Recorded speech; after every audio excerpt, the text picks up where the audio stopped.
Welcome back to the channel. My name is Gabe, and today I'm joined back with my good friend Misael.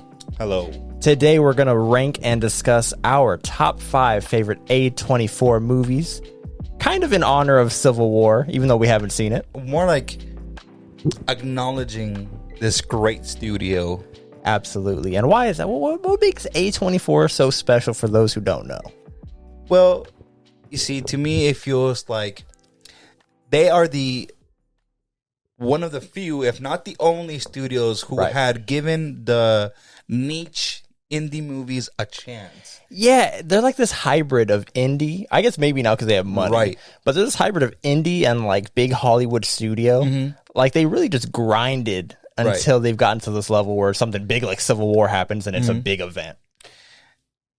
And to add to that, it's just these movies are brilliant. The story, the visuals, cinematography. Yeah, they pack a punch. Right. It's one of the few studios.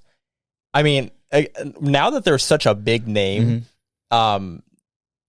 it's one of the few studios that actually pushes the art of film forward. And because they're such a big name, is the reason why we're talking about them. You know, because there's so many indie studios out there. Oh, absolutely. But they're kind of this hybrid of between indie and big blockbuster, you know, somewhere in there. And as you mentioned, they've gotten there through work. Right. They weren't always like that. Grinding. So that brings us to our top 5 today. Now, there's going to be some stuff that either doesn't make the list because we haven't seen it, or maybe it's just not, you know, we don't have the same list as you. So just to add to that, going through these movies, I was like, there's still a few that I definitely need to see. We talked about this before. There's at least 10 movies where I'm just like, I need to see those. I just haven't yet because I'm too busy editing. So, editor. Yeah. But anyway, my top 5. You're going to go first. Misael, number 5. Well, you know, we just touched on it. Hereditary. Okay. I didn't think you were going to put that on there. Ultimately, I am going with this one because I really think it had a big impact. I really do think this is the movie that kind of made the studio stand out. Like to you or just in general? In general. Okay. In general, from what I saw, from my experience, I remember that movie came out and literally everyone that I knew that had seen it, they were hyping it up. Oh, this is the great film. It's actually scary. Like, I had people telling me they had nightmares, dude. Okay. Like, these, like, older people, not older, but in, like, their 20s, you know. Oh, yeah, totally old. Yeah. In the ripe old age of 25. 25. Anyway, you know, so, because I didn't see it in theaters from what I remember. But I do remember being told, like I said, or even seeing on, like, social media, people were saying, man, this movie is horrifying. Yeah. It is scary. This movie was huge. Same with you. I heard about it getting like good reviews before I seen it. I probably saw it like second weekend, whatever, but I saw it. I think it was overhyped for me at the time because I saw it in theaters, you know, and I didn't love it. I was just like, yeah, that was scary. Let me finish. Okay. Goddamn. Oh, wait. Well, since I already interrupted you, let me just finish my thought. Okay. Because I saw it in the theaters and then I wasn't that impressed. Okay. But, you know, years later, I noticed that like some of the moments still stuck with me. Some of like this. I don't know. We're not going to do spoilers, by the way. We'll talk about themes and stuff, but we won't get deep into spoilers. That's fine.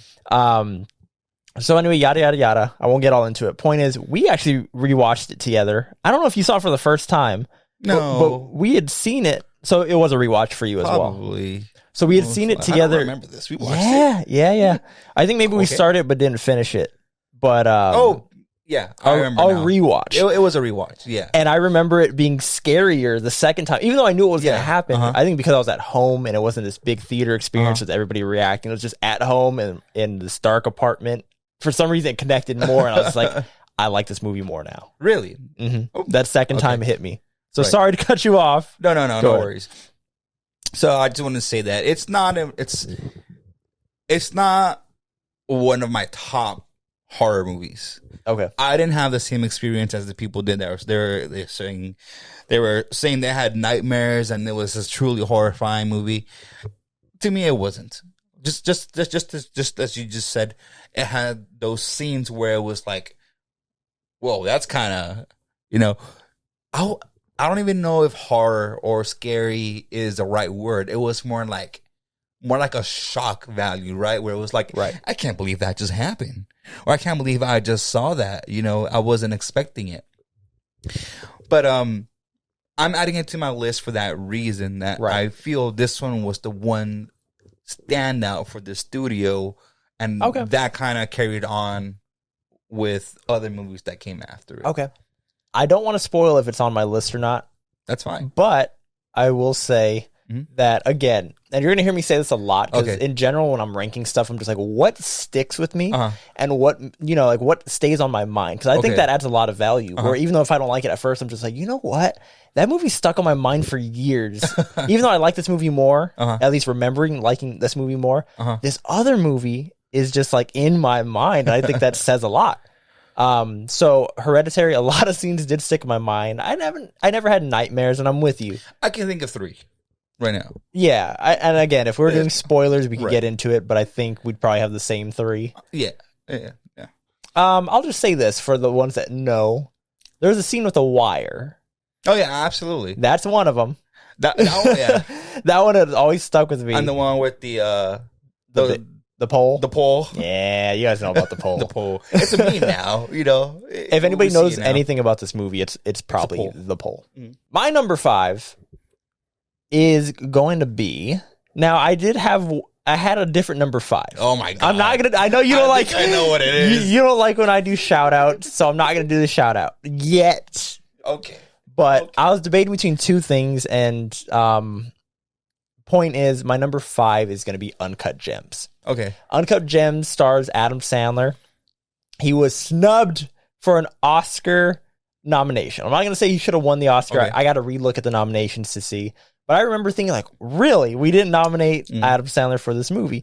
But it's a movie starring Adam Sandler, as I mentioned. And it's really about... just this man that's very self-destructive. He's very greedy. Mm-hmm. He's a jeweler that tries to get this big score. He has like a betting issue. Like, he has money. I kind of remember him having he gambles, right? Yeah, he gambles. And that's what the whole movie's about. Is like, he's kind of like in debt with some bad people. And he's like getting himself further and further in, like deeper and deeper into this hole, trying to get the big score. And he's such a bad person, but he's our protagonist. And that's what I appreciate about it, is that we're following this bad person. Yeah, it takes a different turn, right? Where it's just like... Yeah, like he's not a hero. We're not doing the hero's journey. It's like he's a bad person, and he's doing... I wouldn't even say bad things. He's just kind of an idiot. Like, he's hard to root for. Let me ask you this then. Okay, well, you kind of just answer that right now. Okay. Is he someone that you are kind of rooting for? Like, I want him to... Yes. Or no? And that's the biggest compliment I could give this. Even though he's a piece of shit, you root for him. That seems kind of hard to watch then. It is, dude. Like this is a very anxiety-inducing movie. And I heard one of my friends... she had said that she actually walked out of this movie. No way. Oh, I think you told me this. I probably did. Yeah, I think because of how anxious she got. And I was like, really? So, if you have a problem with watching very fast-paced, like, chaotic movies, this probably isn't for you. But I appreciate it. I like that the Sandman, Adam Sandler, he went for it in this one. He actually tried. I'm not going to say he doesn't normally try, but... he has a history of trying really hard and acting his ass off. Right. But this one was like, it's a performance. Like, he's transforming into like this other person. Like, you kind of do forget that it's Adam Sandler. Right. At least I do. I know that might be hard for some people because Adam Sandler is such a huge star. Yeah. But again, the biggest compliment is that he's a good guy. Yeah. Person. Biggest compliment is that he is such a bad person in this movie. But by the end, I'm still rooting for him to score, to get that big score. Okay. So you're in between then. Not so much in between, because like I don't like him, like that's for sure. I don't like him, but it's just you stick with him for so long. We're just like, just get out of this situation, you know. All right, for number 4 for Misael, what you got? This one, there's a story to it, and I hate you for this. I think I know. Okay, you gave no context to this movie besides. You have to watch it. You have to watch it. It's great. It's shot in black and white. You know, it's this very unique style. It's a 4:3 frame. It was during COVID, I want to say. Yeah, it was. Yeah. It was definitely during. So I think it came out 2019. You know, during COVID or during the COVID area, I was watching a lot of movies with my brothers, with my family in general. So this man over here, he says, "Hey man, there's this awesome movie with Robert Pattinson and Willem Dafoe that you should watch. It's called The Lighthouse." And that's all you said. I'm not going to say anything else. You just have to watch it. So what do? I put this movie on to watch with my siblings. I didn't know at the time. I didn't know you watched movies like with. You knew. I don't think so. I think you knew. Maybe you saw it, but this is the one that stuck. Where it's just like, oh, that wasn't good, because this movie has some crazy imagery. That's a light way to put it. Yeah, it's uncomfortable, right. And it's not like it's not your typical sex scene, you know. I think by now, or at least, you know, speaking for myself, I could get past that, you know. Like if I put on a movie with my family, minor spoilers, by the way, minor spoilers. I could get past the sex scene, but this was like, dude, you're jacking off, and like your cum is like, it's wild. Regardless of all that, what I just said, I just wanted to share what he did to me. You know, I didn't do it to you. The predicament that you put me on. It is still a fantastically shot movie, and the acting from both Robert Pattinson and Willem Dafoe is incredible. It's impeccable, you know, and just seeing these two men just kind of, you know, they're in the middle of nowhere in this lighthouse in like the middle of the ocean somewhere, right? And I guess working. They went there for work. They're there for work, but they're stranded. And they're just in solitude, you know, just kind of literally going crazy, and then just all that tension from, I guess you could say, for the lack of humanity and what it drives them to do. Right. That's a great way of putting it. Yeah. So it's it explores that side of loneliness and obviously, you know, what happens to people when you're just, you feel lonely or whatever. Isolated is a great word. And you're stuck with someone that you don't really know. You don't really know, right? But you know, you guys have to work together to an extent, right? It's like being in prison, and you're just being like, you have. At least I feel like you wouldn't have a sense of time, and which they do cover in this.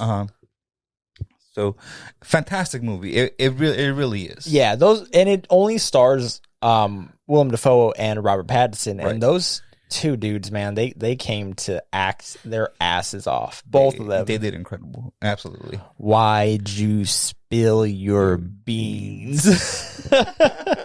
My number 4 is a movie that came out pretty recently. You have not seen this movie, and it's a little something called The Iron Claw. Okay. Again, you're going to hear me. You're a big wrestling fan. I'm a huge wrestling fan. Big. Gigantic. And I know about this story. And I'm not going to say what the story is, but just... This man has a freaking... Spin that shit. There you go. This is a drama about a family that was in wrestling, obviously. And it is a real life story about what happened to this family. And if you watch the trailer, again, minor spoilers, it is a tragic story. I'm not going to cover what happens to this family, but if you're a wrestling fan, you know what happens to the Von Erichs. And I was a little worried going into this movie. Right. Why? Because it's a very sad story, and I was just like, is this just going to beat us down the whole time? And when I watched it, I've only seen it once. I saw it in the theaters. Right. When I seen it, I was just like, yeah, like it's a real downer. Like I love the performances, like Zac Efron, Jeremy Allen White, and the rest of the cast. They do a great job. They nail it. It's a very somber movie. It has very tragic. it has very few high moments. The movies that are high and uplifting are very good though, and it does end on a high note. Okay. And when I first saw it, I was just like, it was really good, well performed, very tragic, and it was very tastefully done. Because again, it's a very tragic story, so I was just like, like are they gonna like emotionally manipulate us? And it didn't feel that way afterwards, but I was kind of like, this is a real downer. And again, as months have gone by and I've thought about it, and as I was making this list, I was just like, is Iron Claw going to make my list? It ends up being number 4. But I think as I reflect on it, I was just like, what was the point of this movie? Like, how did we wrap it all up? And I think the point of the movie is about persevering.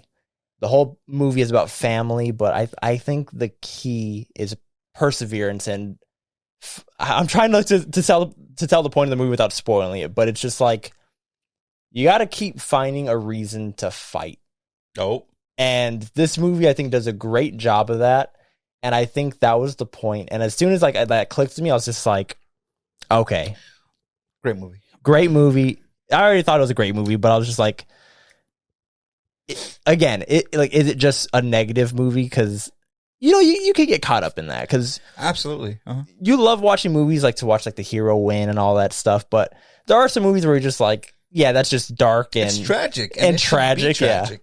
Sometimes the story is exactly that. So I ultimately, I think I'm coming around to liking it. I mean, obviously it's in my number 4 of my top 5 A24 movies, so obviously I've come around, but I think I'm finding more positive in it than I originally did. Right. All right, my friend, your number 3. My number 3 will have to be Ex-Machina. This movie, especially nowadays with AI and where we're moving with technology, I think it's more prevalent. Do I believe we're going to reach a point anytime soon where we are living amongst sentient or, more human-like AI robots? No. No. You're doing the thing again where you ask yourself a question and then you answer it. I love it. Do it again. What do you want me to say? That's what I do. You just did it. Hell yeah. Hell yes. Anyway, all right. So for me, because I've never seen this movie, and I know it's about AI, and it's about AI girl, and AI woman. What is it about, like, thematically? Like, what is it?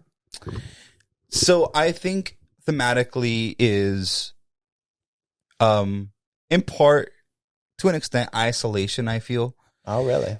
Or, just people yearning for, I don't know, human touch through AI. Because most AI stories are like, what does it mean to be human? Right. I'm sure this covers that. It has that aspect as well, where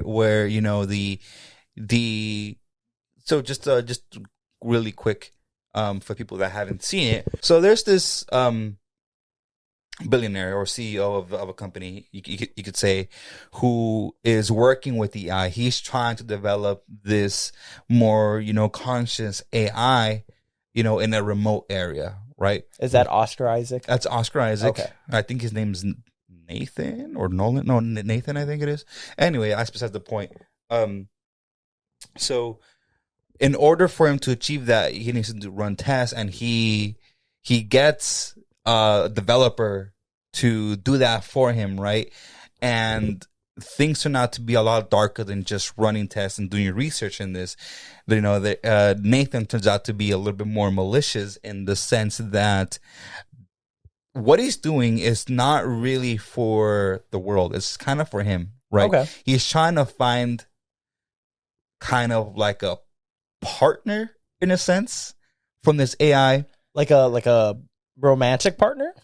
Kind of in between romantic and like a slave, in a sense, right? Oh, okay. And that is shown throughout the movie and how that progresses with it, which I think is really interesting to see. That's why I suggested the loneliness or isolation, right? Because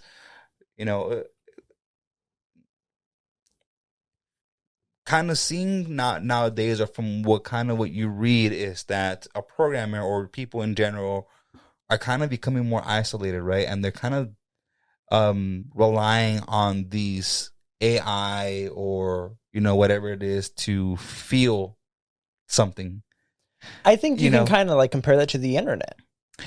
Where like we're all kind of like, we are kind of like getting more isolated where it's just like, yeah, you could just stay inside and watch and, experience all these different types of emotions with, in the comfort of your home, right. And like, so turn that into a person. Nowadays, you go on like Snapchat, you have an AI. You go on Google or Microsoft, wherever. Snapchat is scandalous. You have an AI. You want Snapchat?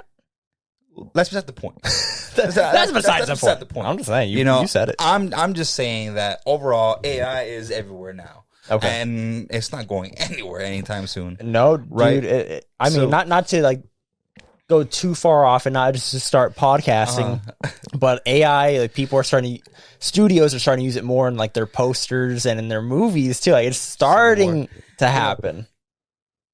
Speaking of A24, it happened in Civil War. The Civil War, right? For those who don't know, the Civil War posters lately have been using AI. That's it. As someone who works in tech, I don't want to, it's not a flex. Yeah. That's a flex.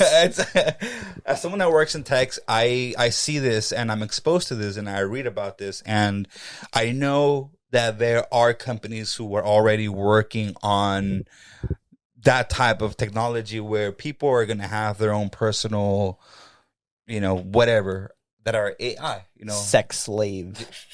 You name it. It's probably already, it's probably already being. I'm like half joking with that. Exactly. So that's why I think in a way this movie is ahead of its time for that. I know people can argue that there's been movies in like the maybe even 80s, 70s that have already touched that. But I think this one is a more modern take. Okay. And even then, it's like 10 years old or something like that. Yeah, it's right? like 2014, 2013. Yeah, there you go. So yeah, about 10 years old. But, regardless, it's a great movie. Has its own beautiful shots. It has that thought-provoking, story where you're just like, what would I do in that situation? Are you a bad person for hurting a robot? I guess we'll find out soon. So that I'll leave it at that, my friend. What is your number 3? My number 3 is the first repeat we have. Wow. The Lighthouse. The movie I recommended you, and we kind of touched on it already. Mm-hmm. The Lighthouse only has 2 actors. It's about isolation and about, being driven to madness. Right. We already talked about kind of like the themes and the stories. So let me go into like the technical aspects, because like the sounds, like the constant because they're on the lighthouse, so like you hear like the, what's the word I'm looking for? The siren, the ocean breeze. You hear the seagulls a lot. Like there is like a siren, right? Like that. Yeah. So this movie, and I didn't mention it before, but it's also kind of psychological in the sense that they try to place you in the shoes of these 2 men, right? And they do that a lot by sound, right? So, from my understanding, you hear that siren sound at a lighthouse, right? So these men are hearing that 24/7. I know, what is it, like on the hour, right, or something like that? Yeah, right. Something like that. So you hear that in the movie, and not just that, but like Willem Dafoe, I think he's messing with them at first, but he's telling them like these stories about like these sirens, not the sound, but like the mermaids. Mermaid siren. Yeah, right. That's a big element too. Because he's telling them like these stories, like, oh, if you kill like this certain type of bird, that it's bad luck. And and Robert Pattinson, again, minor spoilers, Robert Pattinson kills that bird early on in the movie, and then the bad stuff starts happening. So it's kind of just like, was Willem Dafoe's like scary stories, like are they coming true?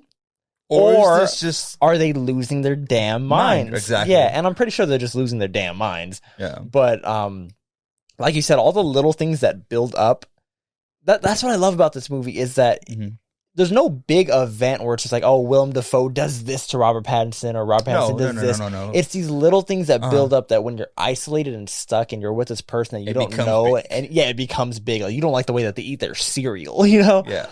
And I was thinking about this movie when I made my list, and I remember like the farts, because Willem Dafoe farts a lot in this movie, and I don't think farts are funny, just in general. Like it's just so it's low hanging fruit, right? It was like, oh, like that's your that's your type of comedy is farts, but raise your bar, man. Come on, exactly, raise your bar.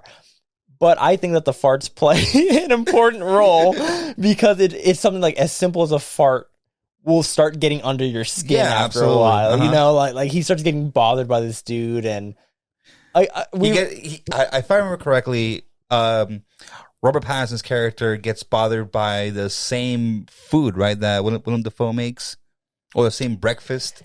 Yeah, Willem Dafoe gets offended because Robert Pattinson like, beats again. I forgot exactly what it was. He says something, but Willem Dafoe takes offense to his comment about his cooking, and he's just like, he goes on this like 1 minute long rant, which a minute doesn't sound long, but when someone's just screaming for a minute, he goes for this whole long rant about like how he's just talking shit to him. Yeah. Because he's so offended that he doesn't like his food. And then Robert Pattinson's just like, all right, the food was pretty good. Like, there's some comedy he to just it. Goes into it. He's like, all right, whatever. Yeah. And I think the best way to watch this movie is not knowing anything. Like just no, absolutely. Just show it to somebody. But I'll say that right now. Don't watch it with kids. Don't watch it with your family. If a sex scene gets you a little uncomfortable with your family or whoever it is that you're watching it with, don't. Yeah. The last thing I'll say about this movie is just like the feel of it. The way that it's shot, the stories that you hear, like every element plays into like the fact that like you feel like something bad is going to happen throughout the whole movie. Yeah, throughout the whole thing, you're just like, when is the other shoe gonna drop? Like something is gonna blow up soon. Exactly. You know, and then it does eventually. All right, number 2, The Witch. Another one I haven't seen. The Witch, you know, the acting was phenomenal. Both, I forget the dude's name, the father, right? So there's Anya Taylor-Joy, who is the main character. Yeah, she's the main character. Her acting incredible. And then her dad, I forget that actor's name. Really, the acting in general was overall. It carries the movie. It adds to the movie. Okay. I'm gonna say that. I love this movie because it shows what blind faith does to you. Okay. As the name suggests, the witch, right? There's these events happening where the family, the parents, believe that Anya Taylor-Joy's character, I forgot her name, is a witch, right? Okay. There's some unfortunate things happening in that family. It's set in like a long time, like in the early 1600s. I want to say, could be wrong. So these people are very religious, right? They have their faith, and they think that she is the witch or a witch. Okay. And she is the one to blame for the bad things happening in that family. And despite, you know, her Anya Taylor-Joy's reasoning of why she isn't a witch or why she would never do that, they are still blinded by their beliefs, and so much that they need to find a scapegoat, and that scapegoat becomes her, right? Okay. They say, no, you are the one to blame for XYZ happening, right? My favorite thing is that by the end of the movie, right, she kind of gives into that. She says, you know what? My family is so determined. Minor spoilers. I am the bad person. I'll be that bad person. I'll be the villain. Person, right? Okay. I'll be that bad person. I'll give into that, right? Screw what I've been taught to believe. I'm going to give into this. Right. Right. And I think she's petty. I think that's big. For that reason, right? Like it shows you how, you know, I could say you're wrong, you know, like what you're believing is wrong for that reason, and you still say no, I don't care why you're saying this, you're wrong because of my faith says it is. Right. And it's like blind faith. I'm going to keep believing what I am being taught or what I believe in. The sun could be there, but, you know, I still don't believe in it. Yeah. Kind of thing. Okay. It's a bit extreme, but that's kind of the gist of this movie. And it's just awesome, man. It really is. It really is. Okay. Mm-hmm. Now, that's a movie that's been on my list because of the director. I'm forgetting his name right now. I don't know his name. I forgot his name. Doesn't he do Hereditary too? Maybe. I could do a little quick Google search. Do a quick Google search. We got the power of the world in our hand. Huh. I want to say it's Robert Eggers. If I nailed that, you owe me a beer.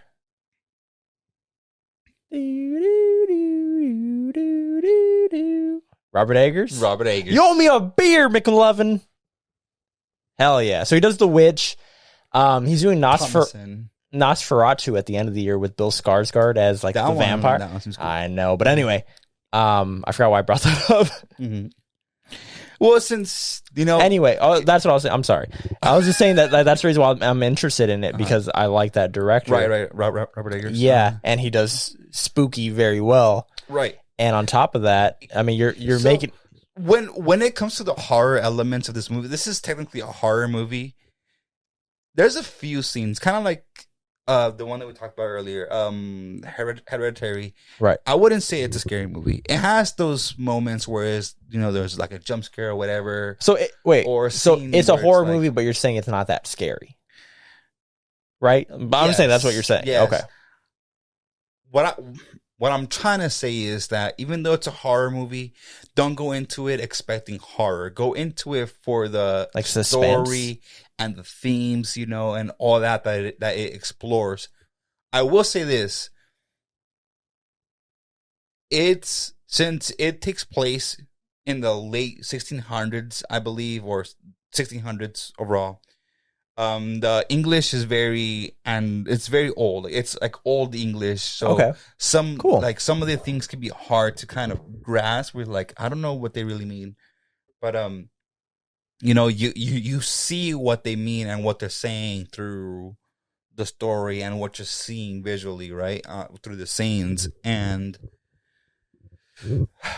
it does has those moments where you're like, can't believe this is happening. Like, is that, is that some witch shit? Is that some witch shit right there? Is this actually witch shit or just something else that's happening? I haven't seen this movie and I don't want you to spoil it, but that's why I'm trying really hard I know. to. I see that. Well, I have a feeling that it's called The Witch. And based off what you're telling me, don't say anything. Don't give it away with your face or anything either. I'm not even going to look at you. I feel like this movie is about, like, as you've already explained, where she's like, oh, you want me to be the villain? I'll be the villain. I feel like it's not going to have any witch stuff in there, but it's about being, quote unquote, the witch. Okay. Again, don't say nothing. Well, but I kind of like that more. I want to clarify something. I wouldn't say it's like, you want me to be the villain? I'll be the villain. No. It's more like she kind of gives up on trying to be the good person, is what I'm trying to say. Yeah. Okay. And in this case, it's that she's being blamed to being a witch, and she says, "No, like I'm. That's crazy. I am not." But by the end of the movie, it's like, you know what? Screw the blind faith. Screw what you guys believe. Screw what you guys believe and what you guys want me to believe. Okay. You're number 2, my friend. My number 2 is a movie you haven't seen. I haven't seen. It's a movie with a long title. Oh, I know which one. And it's called I know. Everything, Everywhere, All at Once. Which, by the way, I just want to clarify something. Sure. I really want to see this movie. You really should. Why I haven't seen it, I don't know. There's a lot of content. There's a lot of movies, shows, TV shows, yeah. Life. Life, That's the biggest one. But no, I've been told about this movie numerous times, just by you even. Right. And I'm just like, gosh, I have to see it. Yeah, it really is a special movie. if you want to just know like themes and like what it's about, it is about. Well, tell us. Yeah, absolutely. I'll tell you right now. You good? I'm good. You burping over there? I am burping. I had to burp. This movie is about generational trauma. Okay. As a couple movies have covered lately, like I feel like that's a big theme for especially women with mommy issues, which I found out you guys all have mommy issues for some reason. That's what I found out because there's a lot. Whatever, I'm not gonna get into all the movies that cover it, but I feel like that was the common theme for a lot of movies around that time.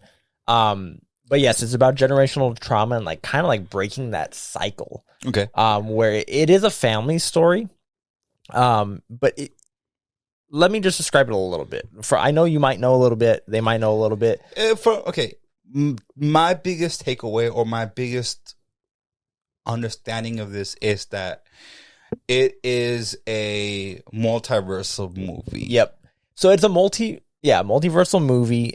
Before the multiversal craze. So it kind of Could you tell me any of that? Yeah. Without spoiling anything. Absolutely. Big? Yeah. So it kind of beat Marvel to the punch in that regard because obviously we know like the multiversal saga and all that stuff if you're a Marvel fan, and like there's just so many other movies that are like doing the multiversal things. But this movie kind of beat everybody to the punch for just like, we have a multiversal story, like let's do ours. Right. And again, it's A24, so they're very artsy fartsy, and it's this giant epic multiversal story, and it kind of like feels like the Matrix in a way, and I won't go too much deeper into that. I guess the only thing I'll explain there is that like it world builds really well. Like it's throwing you all this information, but it makes sense. Mm-hmm. It's paced very well. But at the very root of it, because again, it's this giant multiversal story where the mom is the main character, and she's this like middle-aged Asian character. The quote-unquote villain, again, minor spoilers because this is like introducing the first act. The quote-unquote villain is her daughter, who she's having issues with in, quote-unquote real life. I'm using a lot of quotes and unquotes. It's using this giant epic sci-fi multiverse thing, but at the root of it, it's a mother and daughter story, or just a family story. Because it's about this middle-aged woman who feels like she hasn't accomplished what she wanted to. Her life didn't go the way that she thought, and it's affected her family. And you kind of see that the reason why she feels this way is because of her mother. So that's what I'm talking about, the generational trauma. And again, these are minor spoilers. If you don't want to know anything, jump ahead. It sounds like Red. That's what I'm saying. Exactly. Sounds like Red. Exactly. But that's what I was saying, is that a couple of these movies were covering that. Okay. I see. So this is a giant story about this woman finding like her purpose, or not purpose, but like trying to find it. Can you say that? Yes. No? She's trying to find, I don't want to say purpose, but her other possibilities. She goes on a journey of self-reflection. Let me just say that.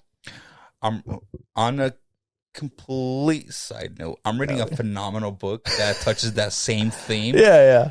It's called The Midnight Library. Okay. Phenomenal book. Go on. You're gonna have to like write this down for me. I want to start getting into like audiobooks, but okay, all right. Well, now we're just podcasting. By Matt Haig. Moving on. Go on. Moving on. So this is this like it's like this like a smoothie, right? Okay. This movie is this smoothie of like all these different ingredients that you normally wouldn't think would work, but they do. Because again, this is a drama about generational trauma. Mm-hmm. That rhymed. It's an action movie that has clever action, like really good action. There's comedy in there too, right? There's comedy, right? So I like that it doesn't take itself serious. It's no, sounds like. It doesn't. But you follow along. It has serious tones. Exactly. It seems like, as well. You follow along with the story and you believe them. So when serious things happen, you believe in it and you get emotional. But when funny things happen, like, again, minor spoilers, when you go to a multiverse where people have hot dogs for fingers, you're laughing your ass. Like, and there's like a joke about like dildo, like the whole action scene based around dildos, right? Or like an anal plug or something. Which again, it sounds dumb, but when you watch the movie, like you're in, like you're laughing, you tear up. Having a great time. You're having a great time. And there's so many like quotables in this movie that are kind of spoilery. What more can you want? But have a great time. That's the thing. Like, it's just like, I was laughing. I was tearing up. Like I went through all of the emotions they wanted me to. It's an emotional roller coaster. Wow. And again, on top of that, it's a great action movie. And I have to watch this thing tomorrow. It literally has everything. Everywhere all at once. There's a point. I don't want to get spoilery, but there's a point with some rocks. For those who have seen it, they'll get it. For those who sounds familiar. For those who haven't, it's not a spoiler because you won't get it. Right. There's a point with some rocks. And when the rocks pop out, it's just like, why am I laughing right now? And again, you're not going to get it because you haven't seen it, but for those that have, will understand. Or it's just like, what is happening to my feelings and my emotions right now? It's so damn good. And there's only one movie I have ahead of it. So we'll get there when we get there. I feel like you know my number one. That's the messed up thing. It's because I thought this would be like your number 5 or something. I thought so too.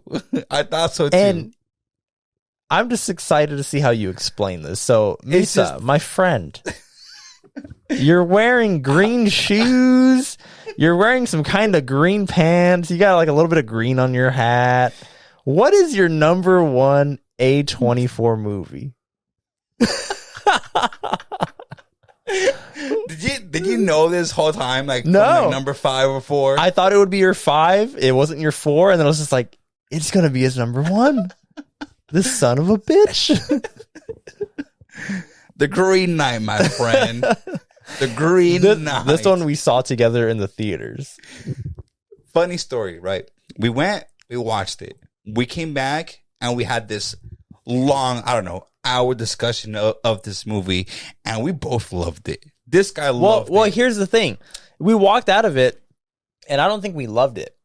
We're just like, we liked it. And no. We loved it, dude. Wait, let me explain. Okay. Because at first we were just like, yeah, like that was good, and like yada, yada, yada. Uh-huh. And we kept talking about it. And at first we were just like, yeah, it's like a 7 out of 10, because, we have to rate everything. Okay. And I see where you're going. Yeah, and then we kept talking about it because we got like food after, and we're just like, oh yeah, and then this happened. It's like 8 out of 10. And then going up. By the end of our conversation, we're just like, fuck it, it's a 10 out of 10. Like, this is a damn phenomenal movie. And all right, I won't share my thoughts on it. For starters,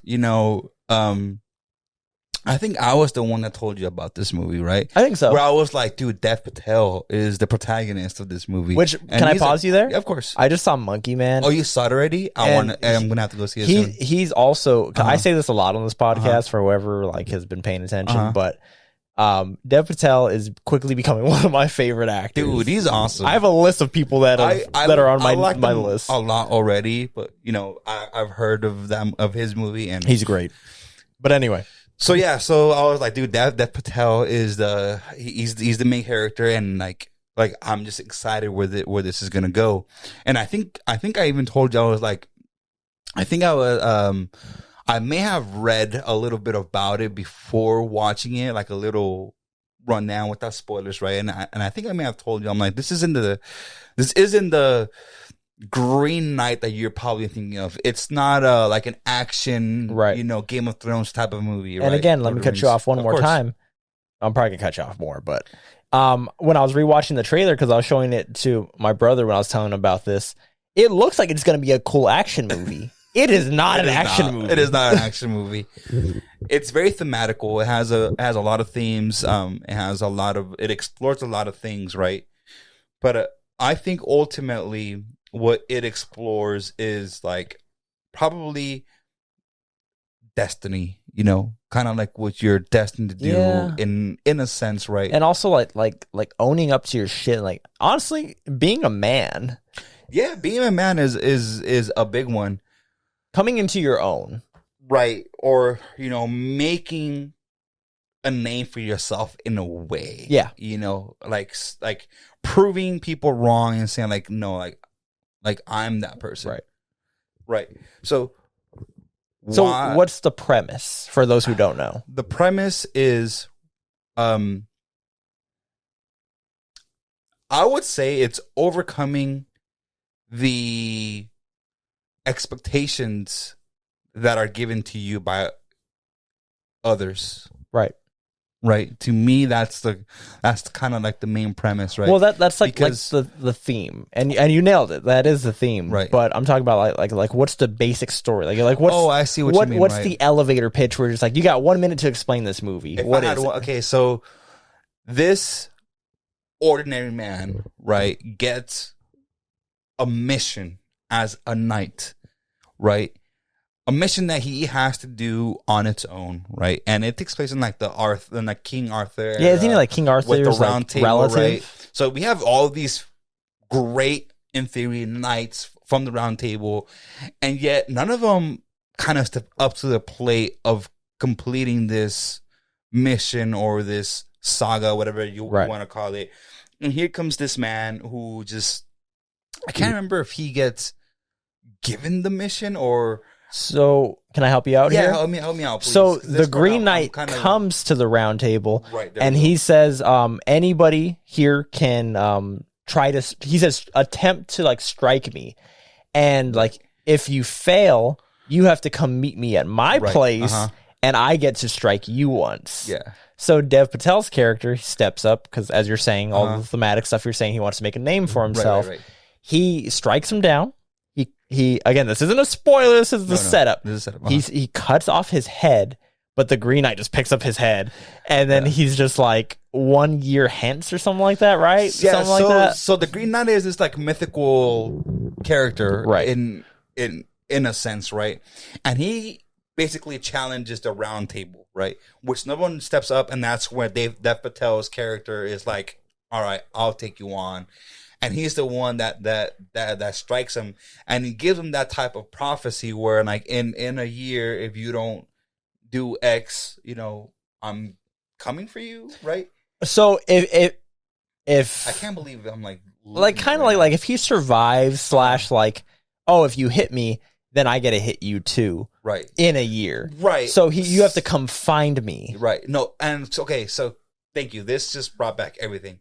Dude, right, so, we're gonna spend like 30 minutes just on this movie. Okay. No, I'm not criticizing you. I'm just saying, like, I know. I want to go down this rabbit hole with you. Okay, I'm loving this. Like, which, by the way, it's not on my list. It was gonna be my number 5, but I was just like, Misa's gonna talk about this movie, so let me show some love to Uncut Gems, and I'll talk about Green Knight when you talk about it. So this movie is awesome. It really is. I freaking love it so much. So, again, I felt so confident in this movie that I did not prepare. Obviously, I needed to prepare for this movie. You're doing great. But anyway, so as the Green Knight says, okay, in a year, you have to let me strike you. Meaning he's going to kill him. Right. Whether he likes it or not. So pretty much, you cut off my head and I lived. So I'm going to cut off your head. Let's see if you live, right?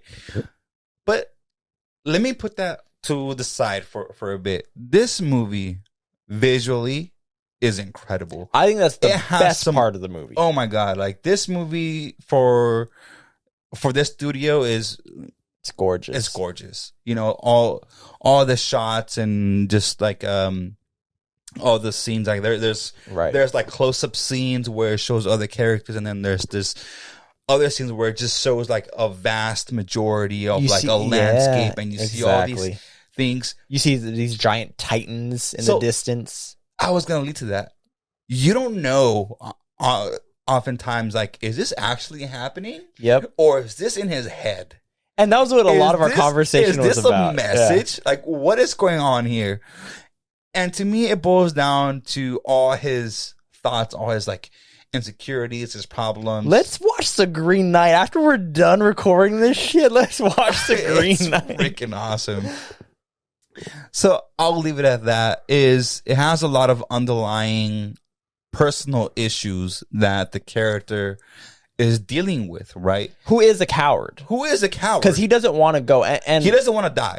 He's trying to avoid the Green Knight at all costs. I'm gonna jump in there. I'm gonna go back a little bit. Go ahead. So after he now we're spoiling the movie. Wait a second. I'm sorry. I said we're gonna do spoilers, but again, minor spoilers. If you don't want to know anything about this movie, we already hyped you up enough.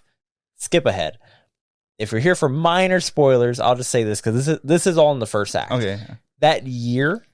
Because this movie isn't about the year in between he has to go find the Green Knight. Right. So yeah, It's a little time skip. We go through a little montage, and like he's having sex with as many girls as he can.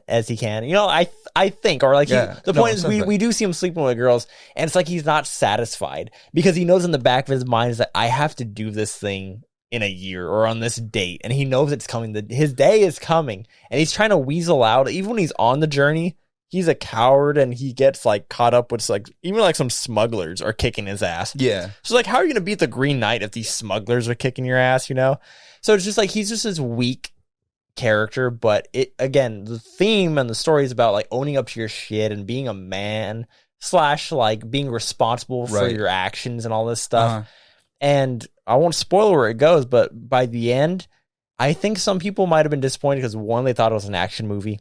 Yes. And two, they might not like the end. I do like the end of this movie. The end is incredible. I love the end. That's all I'm going to say. I'm not going to spoil it, but... You know what? Let's leave it at that. Yeah. You know, watch it. And tell us what you think about it in the comments, of course. So, man. That leaves to your number one, my friend. My number one. And I don't think I've talked to you this much about this movie, but as I made this list, I was just like, which movie is the one that connected with me the most? And it was a movie that I actually watched for the first time on this channel. What do you mean on this channel? Which means I reviewed it on this channel. It was in our Versus series, which I do with my brother. This is a promotion, by the way. You guys got suckered. Go watch our Versus series where me and my brother pick one movie each, and we watch it, and we talk about it and decide which one we like more. So we did one. It was I forgot what the theme was or what it was, but my brother actually was he the one that told you to watch this He's the one that told me to watch it, and it was one that was on my list at the time, and I never seen it.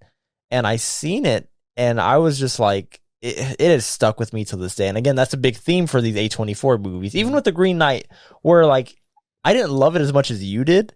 Even though like we were messing around, we were like, oh, it's 10 out of 10. It's funny because for a few days you were on it, but that was more like a joke. Or like I liked it, You're but a piece of shit. I liked it, but I didn't love it. But again, I was just like, man, that movie's really sticking with me. But again, to jump back to my movie here, my number one, this movie has really stuck with me, and I haven't forgot about it, man. Like I think about it often, and this movie is a ghost story. And again, I don't think I've talked to you much about it. Have I? Well, I'm sure I mentioned it. Yeah, we've talked about it. But I've never briefly. I don't think I've talked about it in like this light where it's just like, dude, I love this movie. I haven't watched it. This movie is about a man, and again, no spoilers. This is in the beginning. It's the point of the movie. It stars Casey Affleck, and I'm forgetting who plays his wife. But the point is, Casey Affleck, Ben Affleck's brother, he dies early on in a car crash, and him and his girl like are in this place, and like they kind of like I forget like the timeline of moments, but the point is like they're gonna move out of this place, and he dies in this car crash in front of that house, and they're in the hospital, and they're like, oh, like he's dead. Like his wife comes to confirm the body, and he's dead, and like. This movie has a lot of long shots where it just like hangs on these moments so you can actually feel them, because it's about mourning and depression and about moving on. It's a very sad movie, right? But I don't know, man. It just connected with me, and I don't think of myself as like a very sad and depressed person, but like this movie really captures like the feeling of moving on, and I'll get more into that in a bit. But explaining what the movie is, point is, he's dead. He is dead. And out of nowhere, like his body rises out of like the bed, the hospital bed. Okay. But he has the sheet on him, so he looks like a ghost. So he's walking around, and he looks like a ghost. So nobody can actually see him, but we see him, like as the audience, as a ghost with the blank white sheet over him. Exactly. Yeah. So we're not following like his wife's story. We're following his story in his perspective. So he walks back home in like this ghost sheet, and it would look silly. Like you would think like, oh, he's walking around in this ghost sheet. Like that's dumb. But I love the way it's portrayed, because like all you see is like the little black eyes. So it's a sheet, like a cheap little Halloween costume with black eyes, but he looks sad, and it kind of like helps you like empathize with the character. But anyway, he goes home. I'm not going to explain the whole story. I'm just explaining the basic premise. He goes home, and like he has to follow his wife, like dealing with his death, and he doesn't say any words. It's just quiet the whole. I don't even know if it's Casey Affleck underneath the sheet, but it's his character. So, point is, like, he is stuck in this house and he can't leave. So he has to see his wife go through all this shit. And again, there's these long shots of her like being sad and depressed and dealing with it. And again, minor spoilers. If you don't want to know anything, then this is pretty much the end of the video for you, because there's no more movies to talk about. But if you don't mind minor spoilers, he kind of is stuck in this house because you know how ghosts, like the tale is. Yeah, like, you can't move on until the issues are resolved. Exactly. So he sees, I'm trying not to spoil it, but like he has to see his wife move on without him. Like meet someone else. Exactly. And he's stuck in this house because he can't let go of the fact that like he's dead. So it's about acceptance, not just from his wife, but like himself. He has to accept that he's gone. And the way that they portray that is so sad, but it's such an interesting story to watch. And again, it's very slow. And you even get introduced to other ghosts. Again, I won't get into it. I won't get into spoilers, but you get introduced to other ghosts that are like their own journey of acceptance. And it is a sad movie. Like I don't want to say like, oh, like it's uplifting at the end, like how I did with Iron Claw. It is sad, but it's so beautifully told. And I don't know if it'll work for anybody, but it worked for me perfectly. And another positive I'll have is just for me personally, I moved around a lot. Like I average moving maybe like every 2 years. Okay. Like just in general, like, I moved a lot as a kid. I've moved a lot as an adult. And this movie does something I've never seen another movie do, and it captures that feeling of mourning a house or mourning a home. Right. Where it's just like that moment where you look at a home for the last time, where you're just like, I have all these memories and I'm leaving them. And I've never seen any other movie capture that, and like that connected with me so deep. And I don't know if I need to go any deeper on this without getting into spoilers. But again, some self-promotion. If you want to see all my thoughts and really break down everything for whoever wants spoilers, I have a video on the channel. Look it up. It's a ghost story versus something else. I forgot what I think it's Jojo Rabbit, actually. But anyway, go look up a ghost story on the channel. You'll see everything that I feel about this movie. If you want spoilers. For you, I don't want to spoil it. For people that haven't seen it, I don't want to spoil it. But it is a depressing movie, but it kind of does feel a little good. We all need a little bit of depression. Exactly, yeah. But again, like I'm not like the movies I typically like are uplifting, but this one's just like connected and stuck with me for so long. Where I'm just like, this is my. It's not a debate. Like this is my number one. Exactly, this is my number one movie. A24 movie. A24, yeah, my number one A24 movie. But damn, what a good ass studio. A24, keep doing what you're doing. Yep. So, again, if we miss something, go ahead and list your top 5, your top 10, whatever. If you know what A24 is, and if you disagree, you're a film fan. Yeah, put your own. Go ahead, tell us. Put your own list. You don't gotta disagree with our list, but I mean, who's gonna your list differs with ours? Yes. Put your own list down. Don't complain like, oh, this was snubbed, whatever. We probably didn't see it. But anyway, put your list. Our list is subject to change. I would like to revisit this. And well, let's do it, man. Maybe end of the year. Yeah, a few more movies in. Yeah. No. I definitely. Feel you. But again, as always, if you made it all the way to the end, like, subscribe.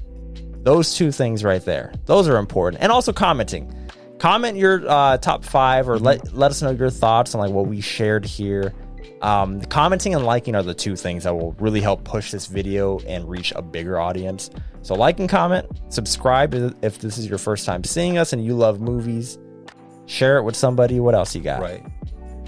You know, we appreciate all your support, the time to watch our episodes. And yeah, we appreciate you and your support, and we wanna keep doing this. So definitely, show us some love. Show us some love.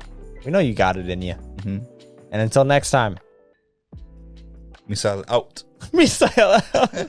Misael and Gabe out. Peace. Peace.